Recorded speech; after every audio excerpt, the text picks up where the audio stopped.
সংসদে ব্যারিস্টার সুমন প্রধানমন্ত্রীর কন্যাকে নিয়ে কী ধরনের প্রশ্ন করলেন? বঙ্গবন্ধু পরিবারের সদস্যদের নামে যে কেউ অ্যাকাউন্ট খুললে বিভ্রান্তির সৃষ্টি হবে। অর্থ মন্ত্রণালয় কোনো ধরনের ব্যবস্থা নেবে কি? সংসদে ব্যারিস্টার সুমন প্রধানমন্ত্রীর কন্যাকে নিয়ে কী ধরনের প্রশ্ন করলেন জানেন কি? সংসদে অধিবেশন চলাকালে সম্পূরক প্রশ্ন পর্বে ব্যারিস্টার সাইদুল হক সুমন বলেছেন, ফেসবুকে যে কোনো অ্যাকাউন্ট ভেরিফাই ছাড়া বোঝা যায় না এটা কার অ্যাকাউন্ট।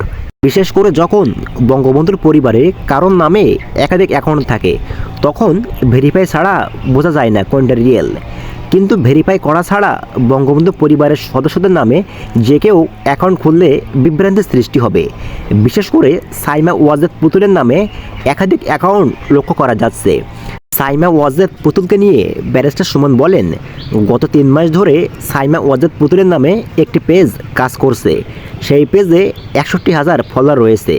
এখানে পজিটিভই লেখা হচ্ছে।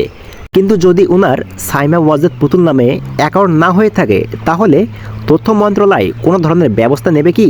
তাছাড়া বঙ্গবন্ধুর পরিবারে যে কারোর নামে কোনো অ্যাকাউন্ট খুললে কী ধরনের ব্যবস্থা নেবেন? জবাবে তথ্য ও সম্প্রচার মন্ত্রণালয়ের প্রতিমন্ত্রী মোহাম্মদ আলী আরাফাত বলেন, এ বিষয়ে আমাদের নজরে এসেছে। আমরা দেখছি বঙ্গবন্ধু পরিবারের সদস্যদের নামে যে অ্যাকাউন্টগুলো খোলা হচ্ছে সেগুলোতে ইতিবাচকভাবে প্রচার করা হচ্ছে। তবে সেটি নিয়ে কিছুটা সংশয় থেকে যায়। এটা কোন উৎস থেকে খোলা হয়েছে সেগুলো তথ্য নিশ্চিত করে কাজ করা হবে বলে আশ্বাস দেন তথ্যমন্ত্রী।